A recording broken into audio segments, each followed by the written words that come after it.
All right. Hello. Welcome to the recording of the initially planned to be live stream, which didn't work out because of those technical issues I had uh, at a strange Ableton beta update running in the background. And so it started with a new version, and there was an incompatibility with the plugin involved. So there were those CPU spikes happening constantly, and that made the whole live stream pretty much pointless and a waste of time. So I decided to cut that and sort the issue, and so you don't need to waste any more time to do a recording of that session and upload it to you. So that's what I'm doing right now. And the live stream I wanted to do about today was the next session of the Emperor collab I've been working on. And as you might have followed from the past posts, I did one session first, then I sent the stems to Emperor Connor. He did a session, I had that uploaded too. And now I've been working on it again, and I think we became pretty far, and I think it's pretty much from about to be done. And I wanted to go back and forth to what Emperor sent me and what I worked on and explain certain things on it, and also keep on working more towards having it final. And as this is not a live stream, it probably will be less interactive, but hopefully it will still be insightful enough for you guys to look at the stuff while I write. And like I said before, I will explain certain things, why I did certain your actions, or how I did solve some issues.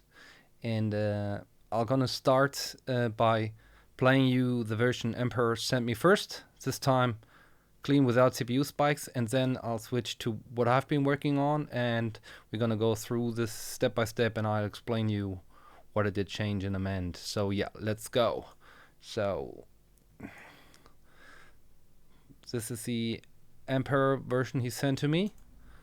I'm gonna use this magic AB to go back and forth between the two tracks. So I'll play the one Emperor sent me before first.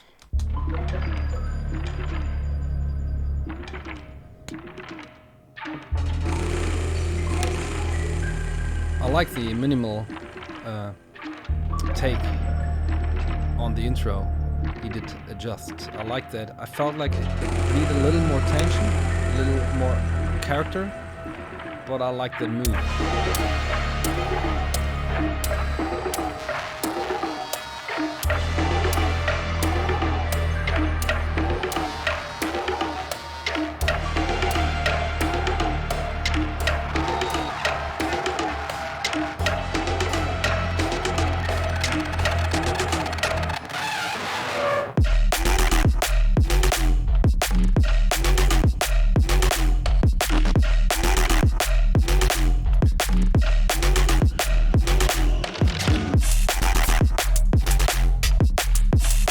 I thought the kick drum sounded a bit like too big and was seeking too much attention.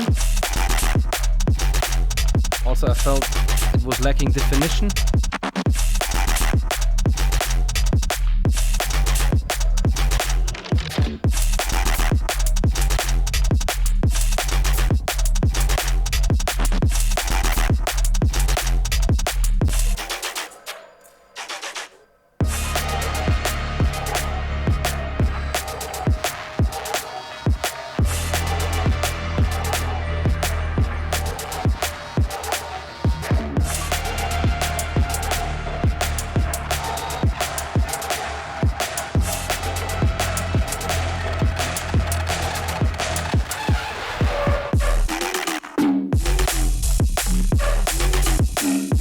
And I thought this head was too dominant, too harsh.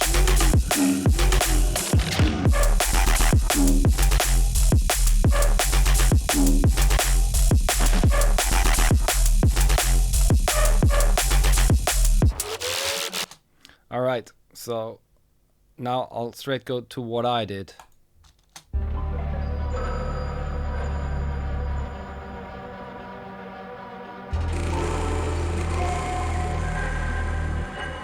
Added this drone, this tension drone in the background.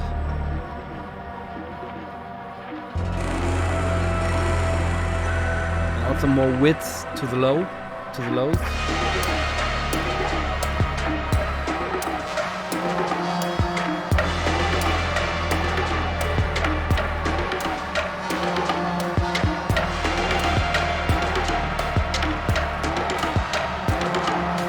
So added those kicks to the intro.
All right. So now you've been listening through, and you probably might have noticed the difference.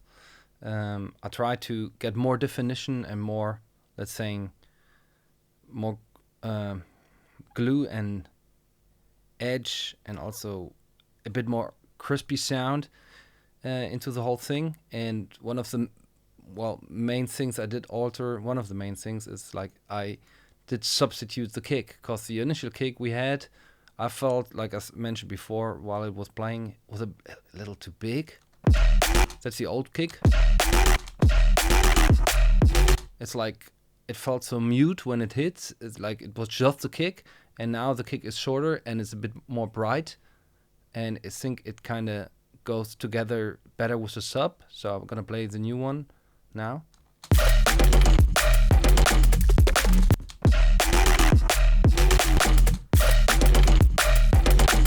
Now I think now the focus is not on the kick. Now the focus is more on the groove, and I prefer that, actually, to have a kick that works, is functional, but doesn't like have so much stompy attention and focus on. So that was one thing I did alter, and I did add some stuff to the snare to make it a little wider, cause I liked it was minimal in the version before. I played it very dry and very snappy, but I felt like it needs a little more like texture and character. So I did add some, more widths, actually, more layers. Barely recognizable, but if you play that alone, I think this one, that's all the stuff I added.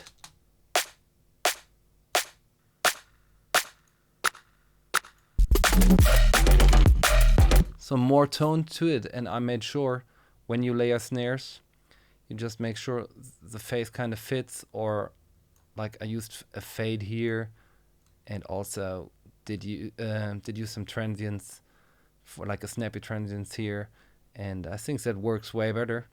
I should actually start my pointer for the mouse. All right, here we go. Funky yellow circle. So that was the drums mainly. The hats, he did implement those old school breaks. I like that, but I felt like I didn't like how they fit into the mix, so I felt like, okay, I'm gonna alter it. Those were those old school. I did cut them and quantize them a little more. I think I always switch between the old version and the new. Play that part from the old version.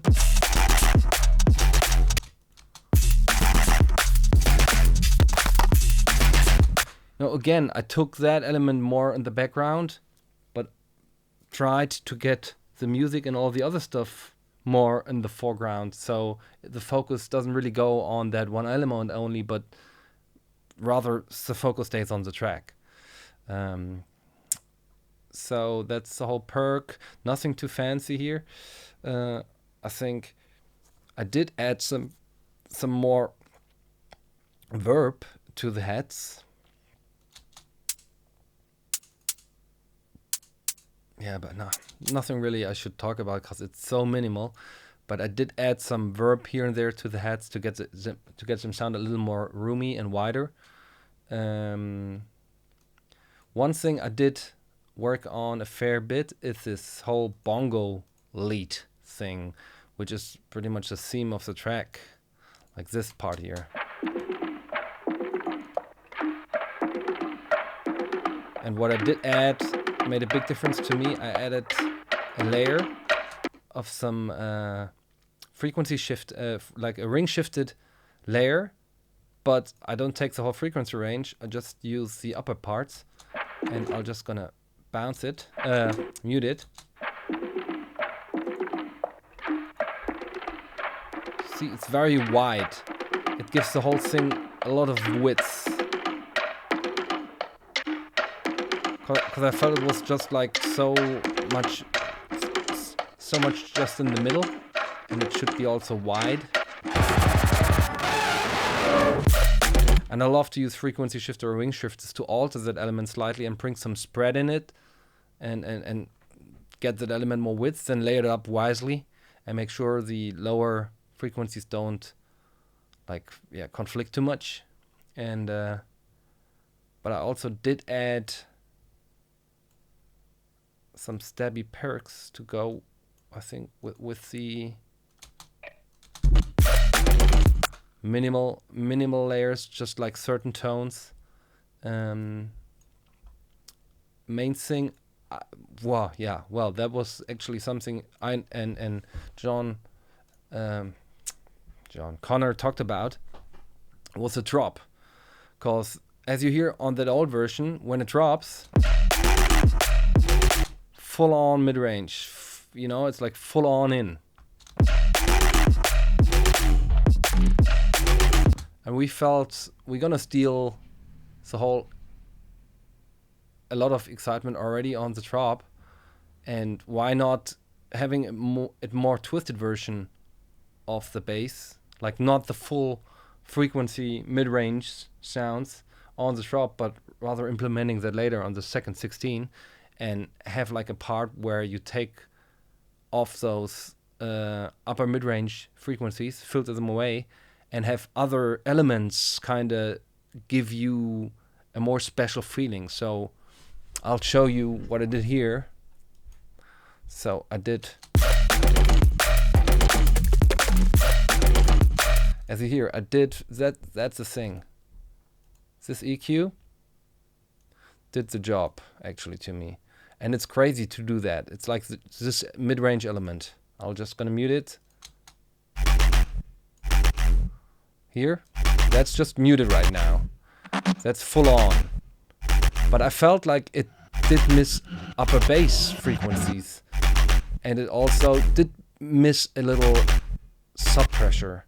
So I amended this filter and I did this huge bell EQ, which I usually wouldn't do on a bass like that, because it'll play with the Phace. But it actually did something nice here to that sound. I'll play that now. Without that, flat. The sub is the main thing.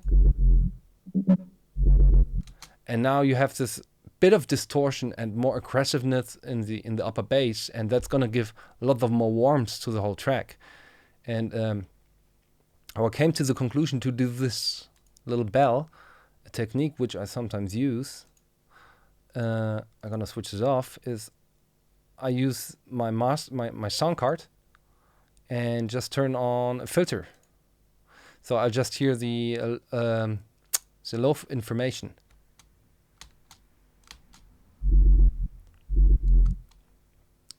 No, sorry, not the low information, just the top.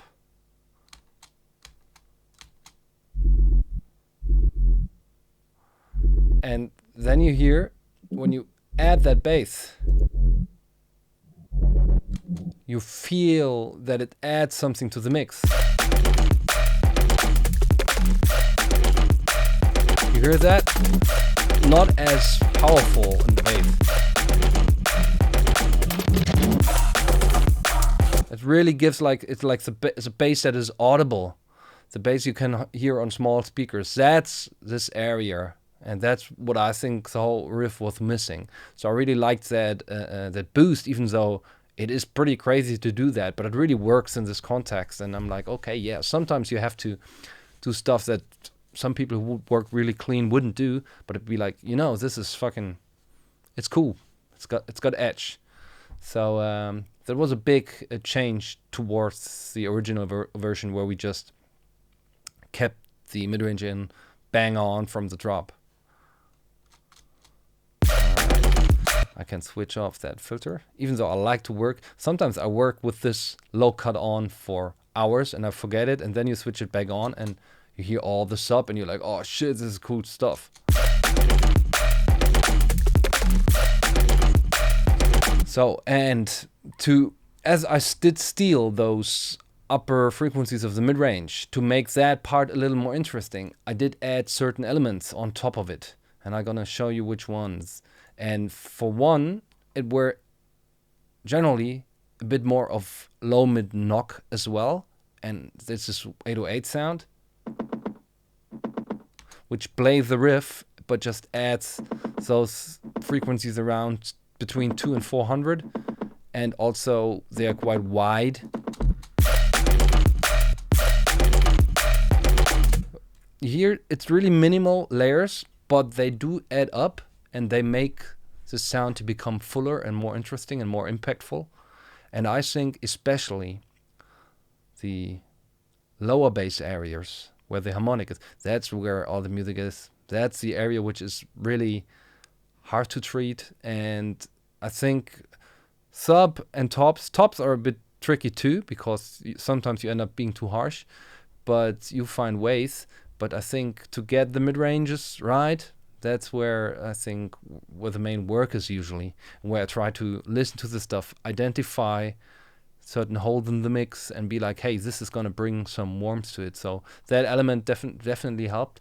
But to make the stuff more interesting, I also added those kind of Foley sounds and also some other percussive elements to liften things up more. And it was a music box, and it's not even in tune, but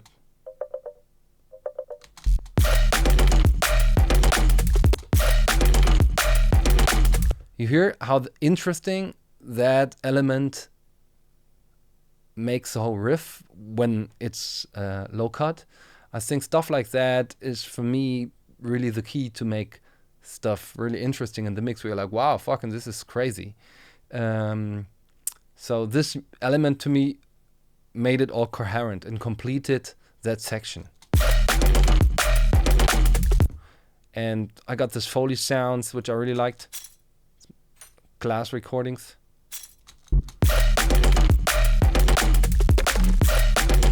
And it's not about mixing stuff like that too loud, It's also, sometimes it's really just a little subtle in the background, because what you want to avoid is like having a track where it's maxed out and there's so much stuff going on and it's all like everything tries to be loud, then nothing is loud anymore. So I'm always make sure that my elements are I listen a little longer, and I'd be like, hey, does it really need to be that loud? No, sometimes it feels like, hey, you can make that element less loud.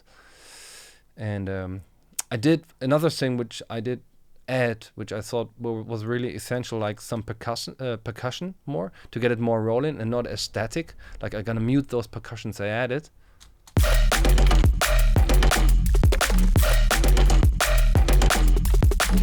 It does work, but it's similar to the old version. I'm gonna play that.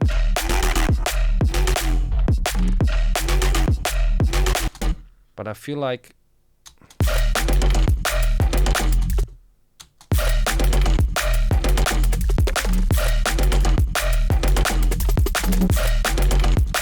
they bring a little pace to the whole thing, you know? I think it speeds things up and makes the drop more funky.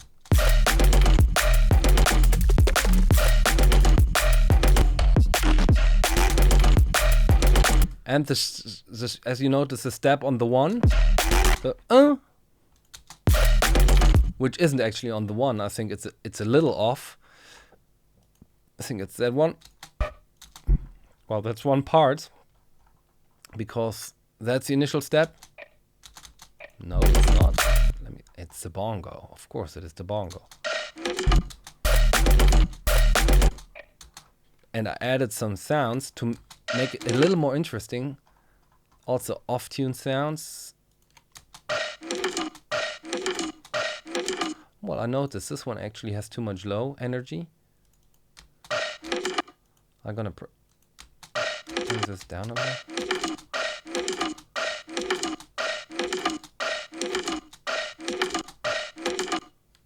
Just tiny alterations, but sometimes that's the stuff that needs to be done to have the project finished. So I'm just gonna automate it, because you don't want that cut on the intro parts. But here,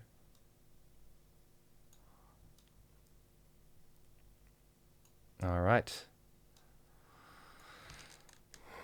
So those steps went up in volume and in width.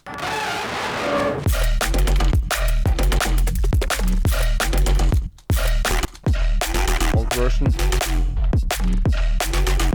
I like that groove too, you know, but I felt like, okay, this is, at some point it starts not to catch me that much anymore, and I felt this drop needs to be a little more special and a little more future.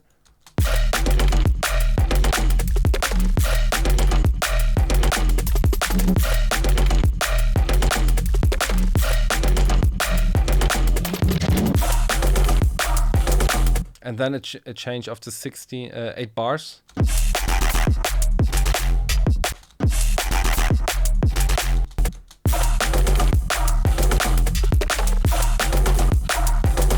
I got this riser.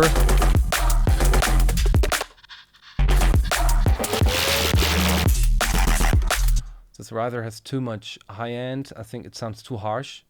I just add like this EQ on it.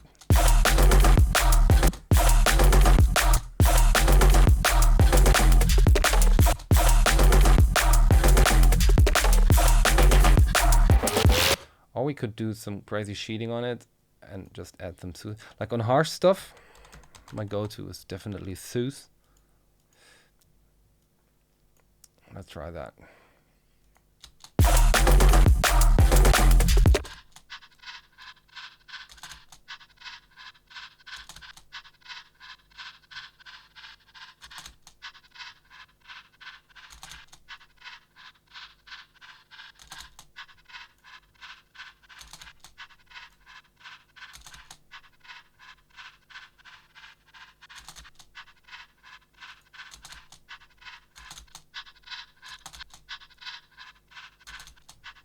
Way more behaved, way more subtle. I like that.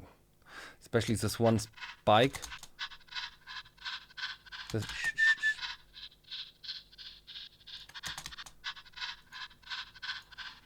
gone.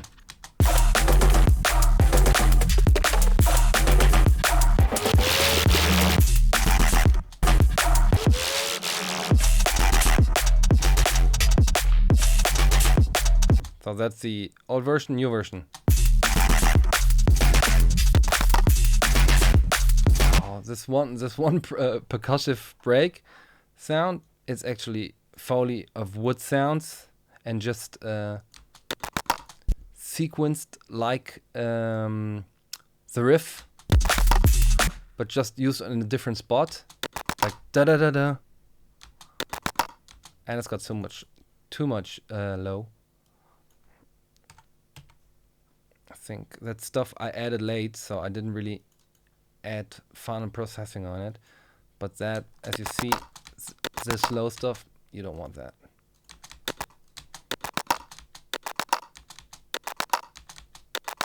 It's enough. It's good enough.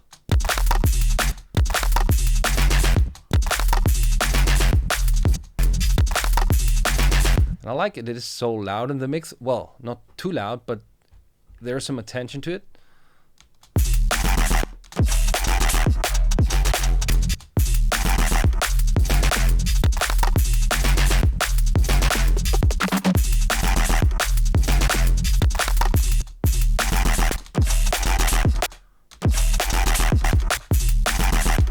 And as you hear in the mid-range, I did add some layers to them to make them a little more wider as well in this area, to have them like updated.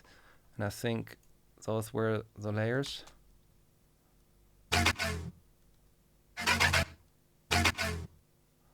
think I used a manipulator, like a vocoder on it, and a setting where I shifted up tone, I think maybe 7 tones, or maybe an octave, I don't know, can't remember, and used a very broad spread on it.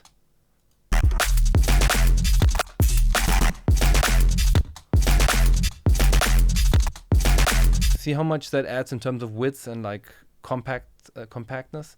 I really like that layer. That really did the job for me on this section. Old version.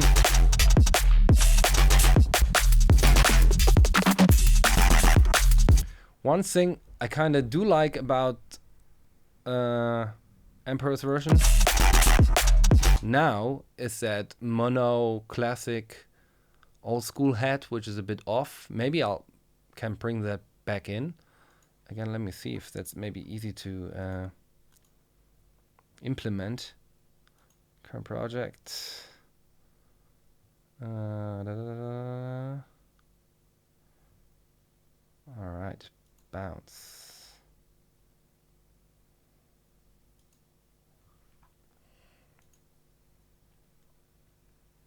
Maybe I got that file. Okay. Let's maybe try to bring that back. That maybe could make this part even more fun now that I kind of turned too many knobs on it. That was the old school hats. So that's recording. That's what I like about doing stems sometimes, even though it is quite of a destructive process to work with stems, because you can't go back in depth, but sometimes it's really nice not to go back. And it's cool. I like it. If you liked a sound from a version earlier, you can just drag it back in. So now we got this laid out the way Connor had that in the track, and I did alter the hats quite of a fair bit.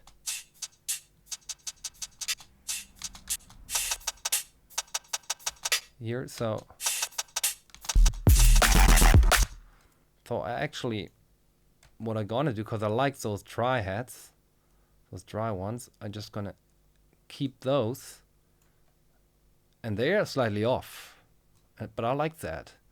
So I'm just gonna delete those open hats, but keep the dry ones.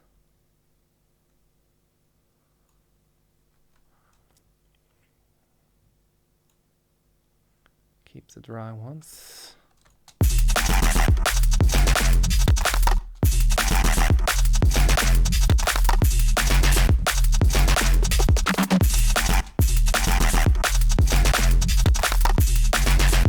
They actually do add something nice. So I'll bring them back in.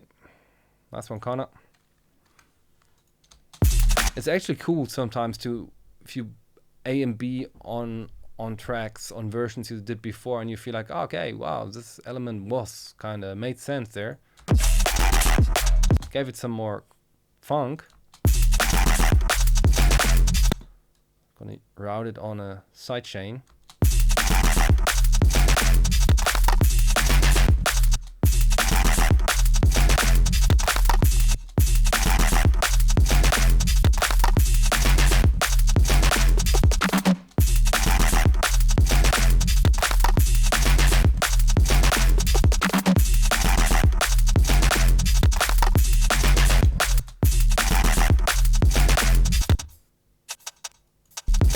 I like the way they are so raw and techy and mono.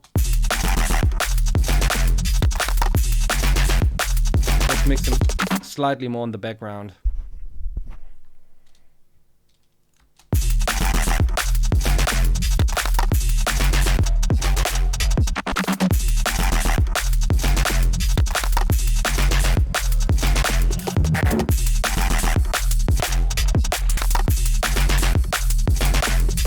Going. Change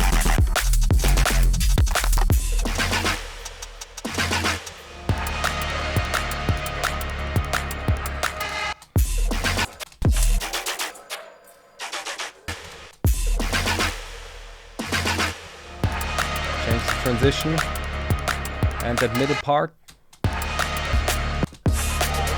Like that's in the version before, the drums were in pretty much on the same level, maybe a little more light, but I felt like the contrast needs to be a little more. So I think I brought those drums back more or made them even smaller.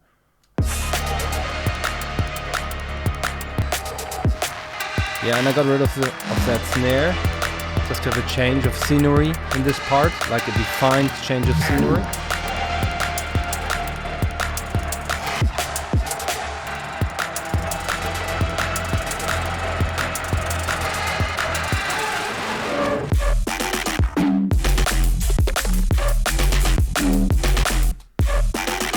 Alt drop.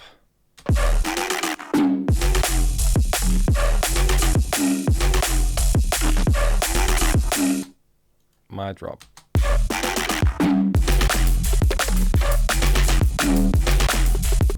Maybe those hats, the open hats, could come up more.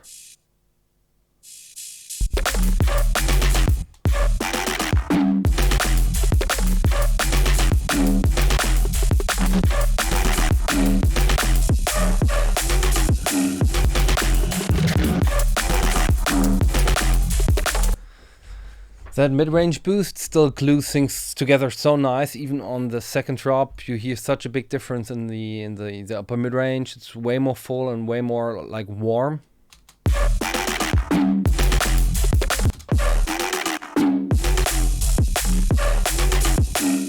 It feels like there's a gap in the bass. Not anymore.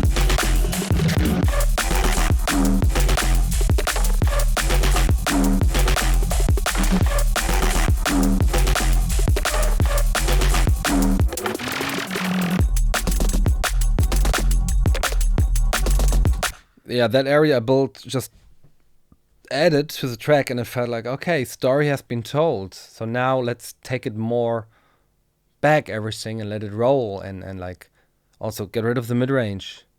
Go back to this.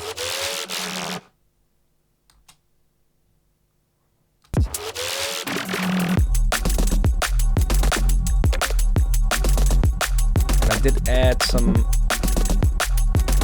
I think, Prophet's a sound from my Prophet, and also this riser. Some more of a modular droney kind of riser.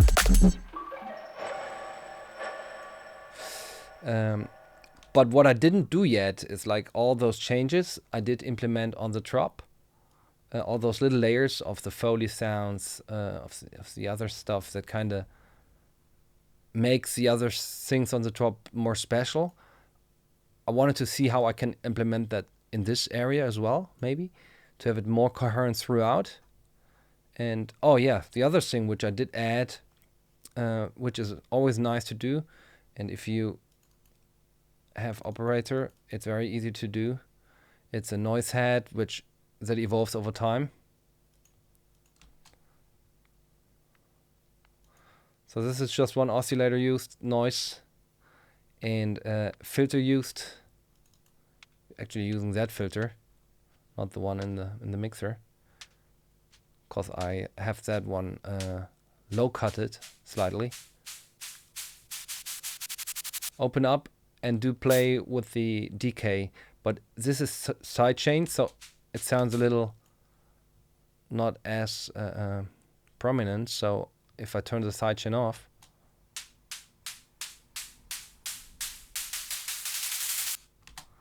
it becomes more like of a techie noisy head. But this one does the job too, and it doesn't conflict with the transients of the kick. But I like that hit on the first.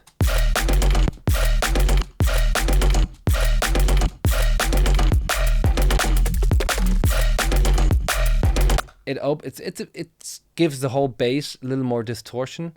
I mean, there is a trend where there's so much noise used in tracks on basses, and I get the point. Noise is really handy to use. It does mask, though, you know, it does mask character, resonances, peaks. Everything becomes flat, which is cool and easy. You can crank stuff up. But I feel like the character is more interesting than looking that there is enough sub and a noisy high end, because in between, as I mentioned before, to me personally, that's where the music is and the more exciting and interesting stuff happens. So for that bass, I felt like though it could do with a little noise, but not too offensive, too much. So there's already a little noise on it, but this one with the kick. Now I'm gonna add the kick. And where's the kick? Here we go.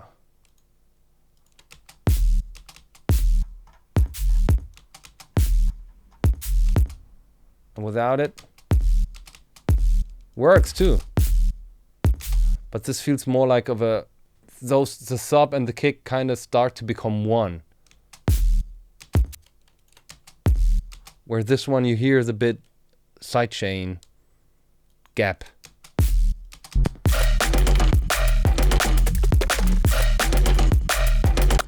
Another thing which I noticed I wanted to show you. Where is it?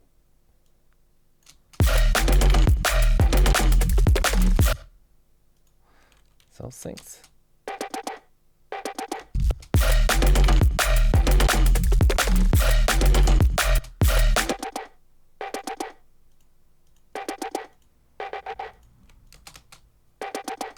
This actually could go with more of a verby character. Maybe let's add some, well, hollow on it. Maybe just go with a vintage verb on this one. Very short.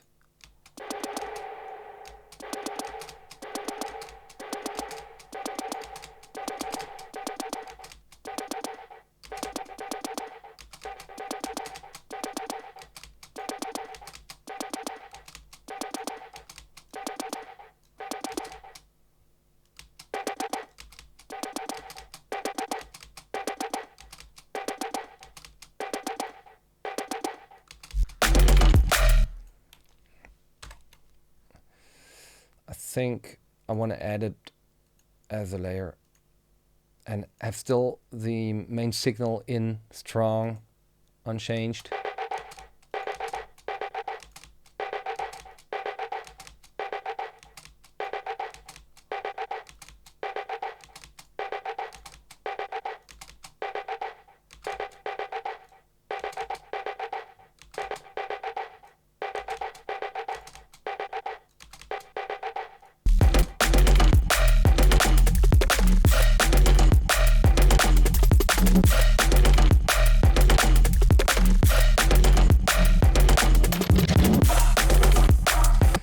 Yep, that was one excurse. As I mentioned before, I'm also trying to finish this track, so it is always nice to sort those little things. That's going to make it even more final in the end.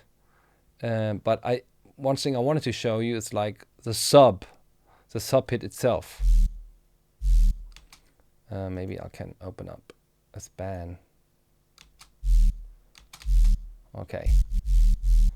So that's a sub, but I felt like, as we chatted about before, the upper bass area, the harmonics, where the music happens, I felt like it's not interesting enough. So I think I added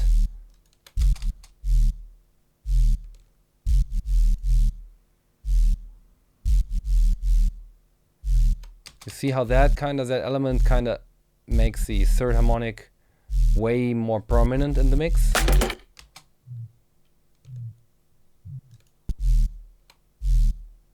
But it's not too much, because if you overdo that, then the sub kind of will vanish in a way, and it'll sound too boomy, boxy in the end. Not boomy, boxy, and you don't want that boxy sound. You just want it to be the right amount. So there is this warmth, and I felt like this layer, and I think it is pretty much a layer of the sub just pitched up a fair bit, though. Like I think 22 semitones I pitched that one up to get to this third harmonic, of course.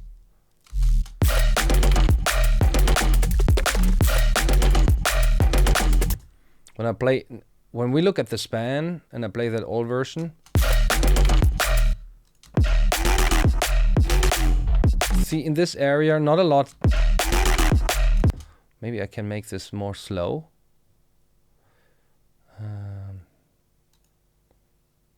Slower. No, I should do it here.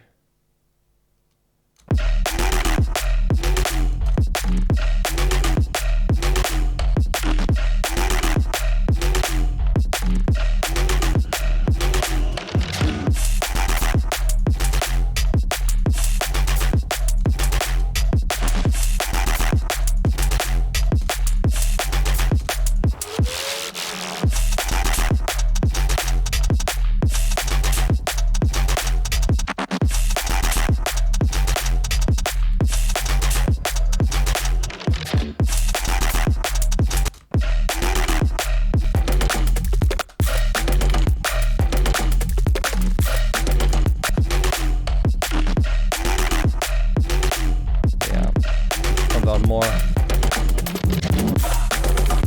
and the kick sits way nicer, and this area is way more busy now, and there's more like certain spikes and more resonances here and there, so I think it makes it more pleasing. Like for this mix, it feels like there's a gap somewhere in there. It is not exciting enough.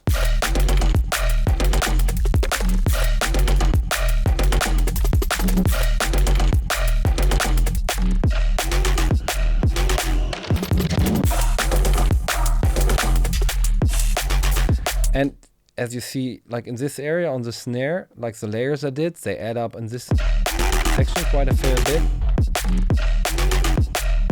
Get back to the snare. Old version, this is the old version. And you see mine have more character in this area.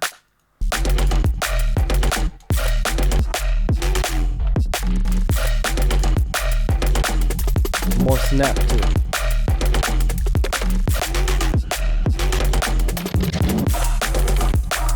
Maybe we could dial that back slightly.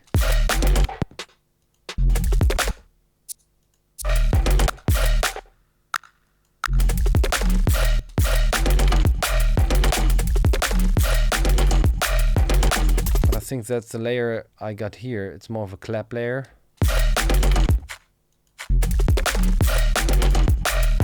That one, maybe it was some processing on the snare that made it slightly too harsh in this area.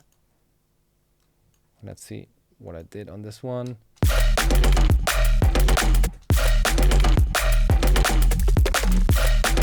Yeah, it's not too much. 0.5. What else is on there on the snare?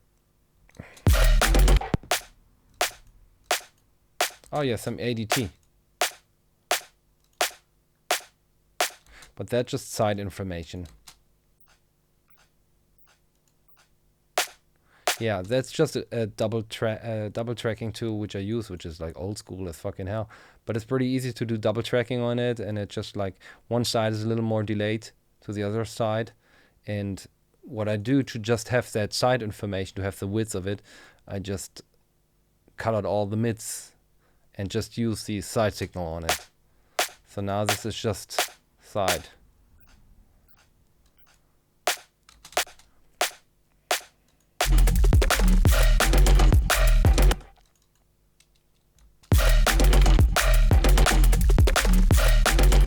There's some processing on here, nothing too fancy, just a clipper. All right.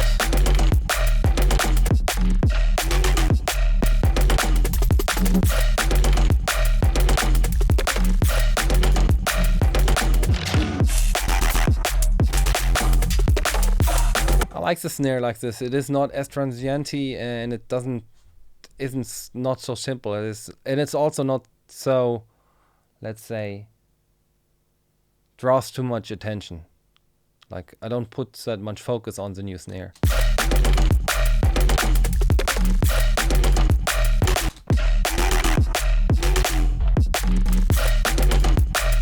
Has less fundament, less lows, that's for sure. But that's a good thing, I think. I don't want it to be said like all right, how did we get to the snare? Anyways, so one thing I felt for the middle breakdown, which I wanted to work on, is like I introduced those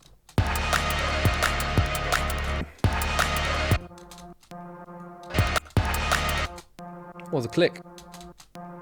Sometimes clicks happen, but only on this spot. So there's this new step like da-da-da. Those were too harsh for me, and they come in too fast to like full frequency.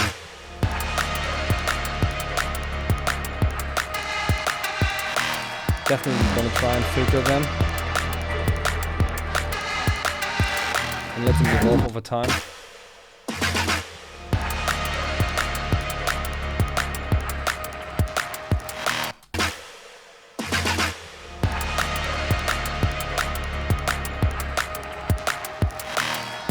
Yeah, nice.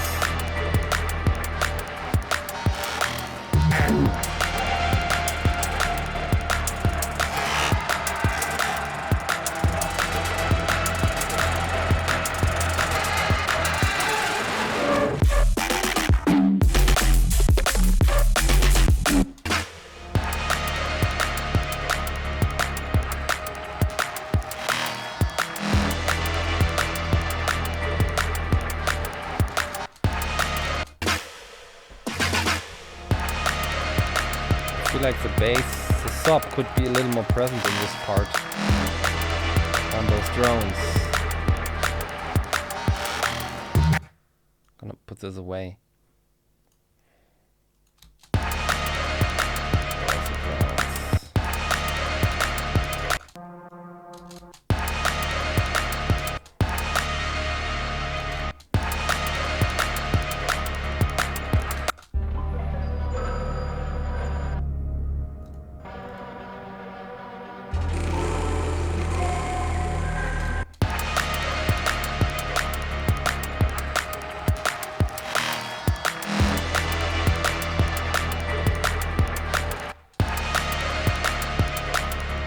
They have a little less ball than here.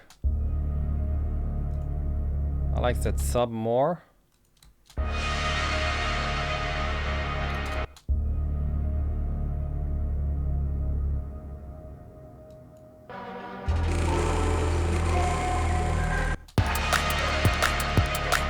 I'm gonna add some of that.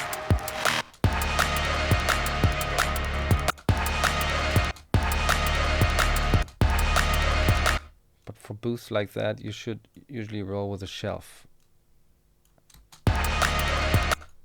Because the shelf will not fuck up the Phace that much.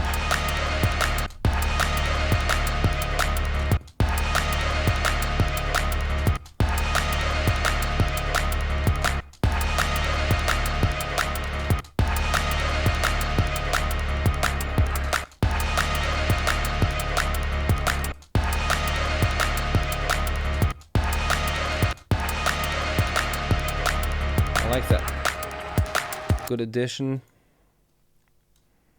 And that's how I work on finalizing a mix. Just going through every element step by step and see how they kind of work with each other. Because for this transition from this main thing into the breakdown, I felt like it became too thin. And now it is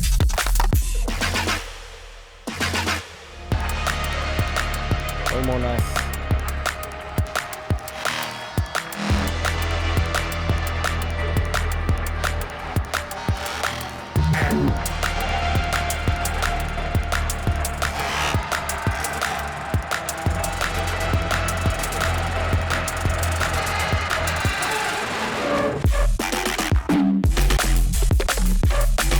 So let's see. I wanted to add this stuff to the second part, which I added.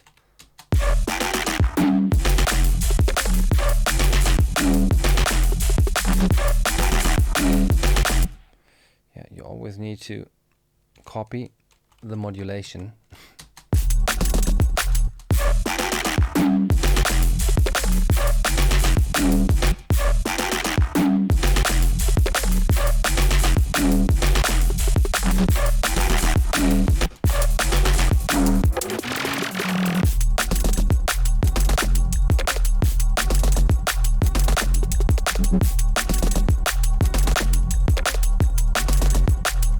Why not? But maybe not as prominent.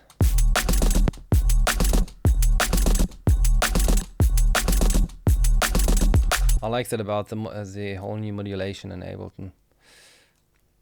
You can just select it all and use one of those parameters to dial back the whole curve.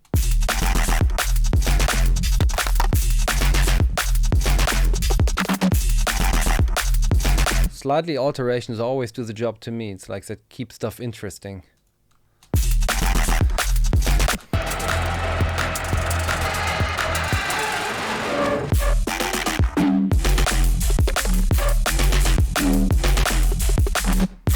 Yeah, those perks, I think they need to come as well.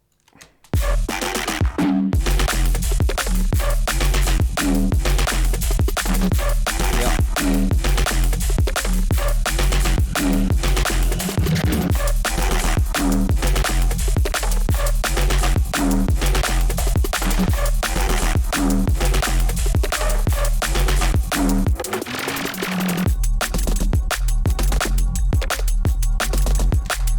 Got the claps.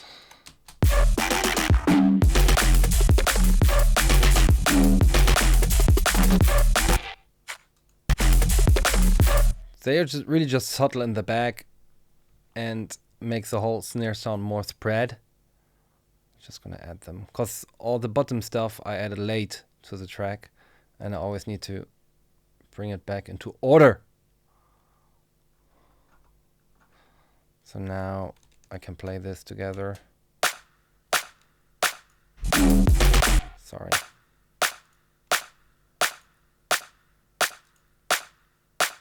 See, it makes it sound a bit more organic.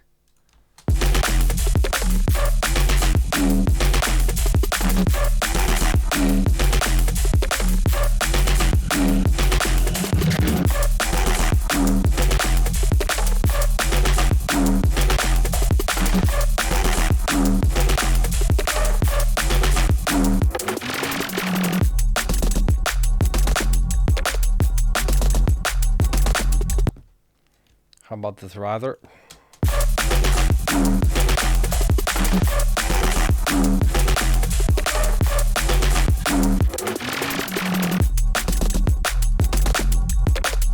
Foley, maybe not on this one because it's so full already.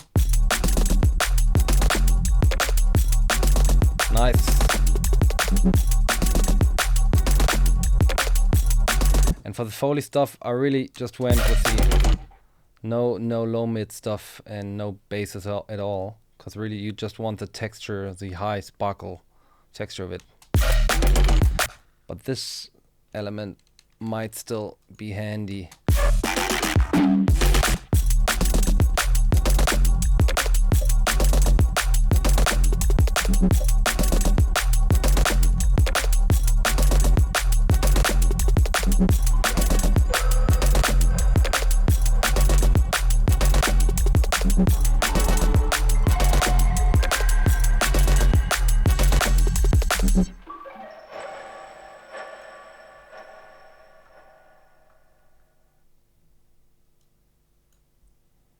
yeah, that's pretty much getting there. And I think this track can be wrapped up soon. And let me think about something I could still add to this session, because I think we are coming towards the end. Let me see. A guy on the chat earlier asked me about my pre-master. Actually, there's nothing on the pre-master here. I just have it set up, and everything kind of goes to the pre-master and then onto the master. And the pre-master for me is just a channel I can use separate from the master if I want to do something more of a crazy routing or like a trick. So it's not been used on this one. And on the master, like I said, literally just the fab limiter, not doing too much. And there I did add like this precision EQ on there that is really just giving a little high end. I think I might have noticed that in the beginning. And I like this precision UAD EQ because it's got this 4 times oversampling, and it sounds really silk and crisp, and it doesn't add too much craziness in terms of tops, because when you do too much EQing in the tops, it can start to sound really harsh and unpleasant.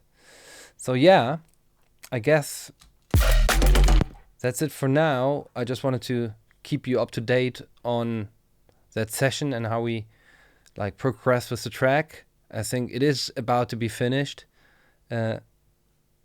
Those old school hats which are brought back might be something I want to put here as well.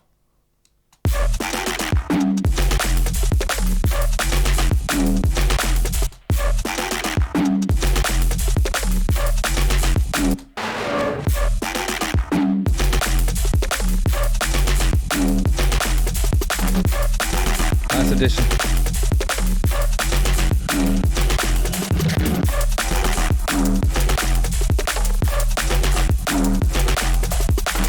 So yeah,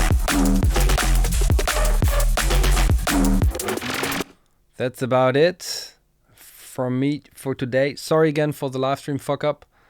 Shouldn't happen again, but I figured out what the issue was, and super strange. Anyways, I hope you enjoyed this, and next on my Patreon I got a new early giveaway of a track which I'm releasing on Blackout. I think I noticed it on the Discord. It's on a compilation for Blackout coming end of the month, and I asked them if I can give it out to you guys, because usually with my own labels it's never an issue, but if it's music for other labels, of course I need to ask them if they'd be fine with me giving the music out earlier, and they were fine with it. So I'm happy to sort you guys out shortly. And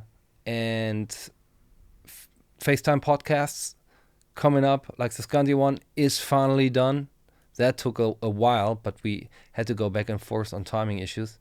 And I did manage to get Culprate on board for the next FaceTime, so that's going to be interesting. I expect many questions of you guys for Culprit to answer, so that should be really fun. And working on some sound more sounds, and some production insights, some more tips to various topics. And the remix contest still going. Excite me on it. I'm pretty excited, and you guys should excite me on it too with sending your cool shit in. I can't wait to hear what you've been cooking up. So that's it for tonight. Next time we're gonna have a live stream again. Be safe. Bye bye.